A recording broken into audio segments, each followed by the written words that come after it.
Hello friends, welcome back to my YouTube channel Mamma's Delicacies. कैसे हैं आप सब? आई होप स्वस्थ और मस्त होंगे। तो बच्चों की फरमाइश पर आज बन रही है मैक्रोनी। तो कैसे बन रही है आइए आप लोग के साथ भी शेयर करते हैं और बताते हैं कि मैं किस तरीके से बनाती हूँ। आप लोग भी ज़रूर ट्राई कीजिएगा। तो यहाँ मैक्रोनी बनाने के लिए मैंने एक बड़ी कढ़ाई में पानी चढ़ा दिया था बॉईल होने के लिए। लगभग 1 से 1.5 लीटर पानी है। जितनी भी मैक्रोनी आप लें उससे लगभग ट्रिपल आपको पानी लेना है। पानी को तेज़ गैस पर बॉईल होने के लिए रखना है और उसमें मैंने डाला है 1 चम्मच नमक और थोड़ा सा ऑयल। कोई भी नॉन फ्लेवर्ड जिसमें फ्लेवर ना हो, कोई स्ट्रॉन्ग फ्लेवर ना हो, वो ऑयल आप उसमें डाल सकते हैं। बस पानी को अच्छे से बॉईल होने के लिए रख देंगे। जब तक हम अपनी कुछ कटिंग चॉपिंग कर लेते हैं। तो यहाँ पर मुझे 2 मीडियम प्याज लगेंगे। तो उसको मैंने इस तरीके से पतले पतले स्लाइस में कट कर लिया था। अगर आपको इस तरीके से बड़े बड़े स्लाइसेस ना पसंद हो तो आप इसको फाइनली चॉप भी कर सकते हैं चॉपर के साथ, चॉपर में या हाथ से, जैसे भी आपको सूटेबल हो। आप प्याज को और शिमला मिर्च को उसी तरीके से आप चॉप कर लें। तो यहाँ पे शिमला मिर्च को भी मैंने थोड़े बड़े चंक्स में काटा था, क्योंकि फ्राई होने के बाद उसमें थोड़ी सी बाइट रह जाती है तो वो अच्छा लगता है। अगर हम फाइन चॉप कर देते हैं तो वो एकदम मशी हो जाती है, तो वो खाने में उतना टेस्ट नहीं देती है।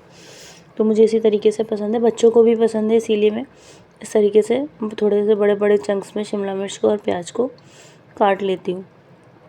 यह मेरी शिमला मिर्च और प्याज दोनों लगभग कट चुकी थी और पानी में भी अच्छा सा बॉईल आने लगा था। तो अब इस टाइम पर हम अपनी जो मैक्रोनी है वो पानी में ऐड कर देंगे। इस तरीके से ये पानी उबल रहा है, इसमें मैं अपनी मैक्रोनी डाल दूँगी। तो ये जो मैं पास्ता या मैक्रोनी यूज़ करती हूँ ये सूजी का होता है, तो इसीलिए बच्चे आराम से खा लेते हैं गिल्ट फ्री होकर। अब बोलते तो सूजी का है, कितना परसेंट उसमें सूजी होता है या कितना परसेंट उसमें मैदा यूज़ करते हैं उसका तो वो किसी ने नहीं देखा है, लेकिन फिर भी कुछ तो हेल्दियर वर्जन है। और बच्चों को बाहर का खिलाने से अच्छा है कि घर पर ही हम बनाकर खिलाएं, एटलीस्ट सब्जियां डालकर और अच्छे से उसमें तेल वगैरह अच्छा फ्रेश यूज़ कर कर खिलाएं तो कुछ तो हेल्थ बेनिफिट्स होंगे। तो इसीलिए मैं यहाँ पर ज़्यादातर चीज़ें घर पर ही बच्चों को बनाकर खिलाती हूँ। मैक्रोनी बॉईल होने रखने के बाद मैंने यहाँ पर एक टमाटर को, 2 टमाटर मीडियम साइज़ के 2 टमाटर लिए थे, उनको भी थोड़े बड़े बड़े चंक्स में चॉप कर लिया था। जिसको टमाटर का टेस्ट ज़्यादा ना पसंद हो वो प्यूरी कर कर भी डाल सकता है या स्किप भी कर सकता है, टोटली आपके ऊपर डिपेंड करता है। मैक्रोनी मेरी यहाँ पर अच्छे से बॉयल हो गई थी, ये देखिए इस तरीके से बहुत गर्म थी। तो बस यहाँ पर मैंने इसको गैस को बंद कर कर इसको एक छलनी में इसका पानी अलग कर कर छान लिया है। इसका जो ये पानी निकलता है ना, इसको हमें अभी तुरंत ही फेंकना नहीं है। क्यों? क्योंकि जब हम इसकी सॉस बनाएंगे ना तो कभी कभी क्या होता है कि जो हमारा मसाला जो हम बनाते हैं वो कभी कभी ड्राई हो जाता है। तो उसमें एक थिकनेस और एक जूसीनेस लाने के लिए हम इस पानी को यूज़ करते हैं। बहुत अच्छा फ्लेवर आता है और जो थिकनेस है वो भी बहुत अच्छी हो जाती है सॉस की। तो आपको अभी इंस्टेंटली इसको नहीं फेंकना है।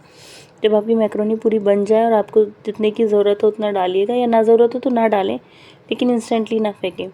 तो बस यहाँ पर छानने के बाद मैंने उसको 2 बार ठंडे पानी से भी धो लिया था, ताकि उसका जो एक्स्ट्रा स्टार्च है वो भी निकल जाए। अब यहाँ पर मैं इसका जो मसाला है वो बनाऊँगी। तो उसके लिए मैंने एक कढ़ाई में ऑयल डाला और उसमें अपने प्याज और शिमला मिर्च को फ्राई करने के लिए डाल दिया। इसको हम लगभग 1 से 1.5 मिनट के लिए ही पकाएंगे, या फिर प्याज हमारी जो हल्की सी ट्रांसलूसेंट हो जाएगी उतना ही हमें पकाना है। हल्की सी बाइट हमारी सब्जियों में रह जानी चाहिए, तो उतनी देर तक हम इसको फ्राई करेंगे। उसके बाद हम इसमें डालेंगे जो हमारे चॉप टमाटर थे। उसको टमाटर डालने के बाद हमें इसे बस 30 सेकंड ही चलाना है, बहुत ज़्यादा फ्राई नहीं करना है, बहुत ज़्यादा चलाना भी नहीं है, नहीं तो टमाटर बिल्कुल एकदम जूसी हो जाएंगे, प्यूरी फॉर्म में हो जाएंगे। तो इस ज़्यादा हमें इसको बहुत ज़्यादा कुक नहीं करना है। यहाँ पर मेरी प्याज और सारी सब्जियाँ अच्छे से पक गई थी। तो अब इसमें मैं डालूँगी 1 पैकेट मैगी मसाला।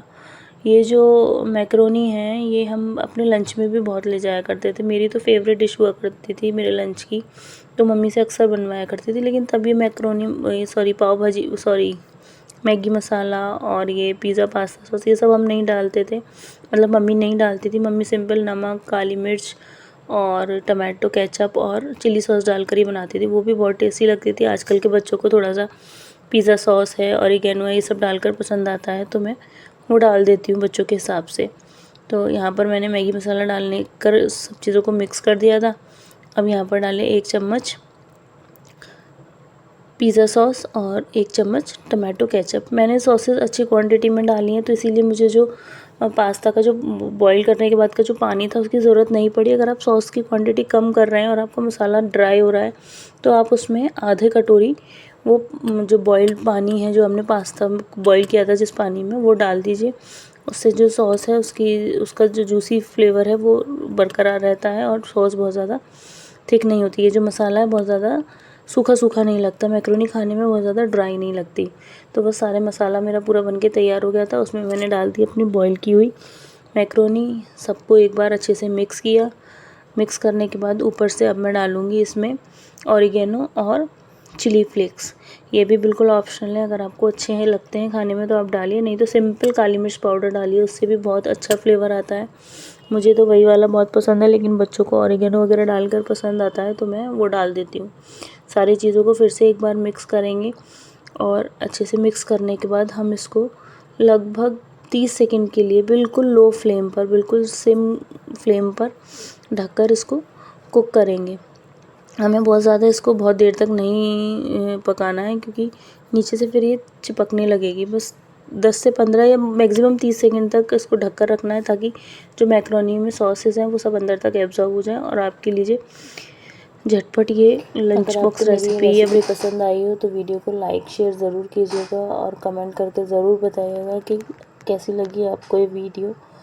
और एक बार ये रेसिपी मेरे कहने से ट्राई ज़रूर कीजिएगा, आपके बच्चों को डेफिनेटली बहुत पसंद आएगी। Take care, bye bye, love you all.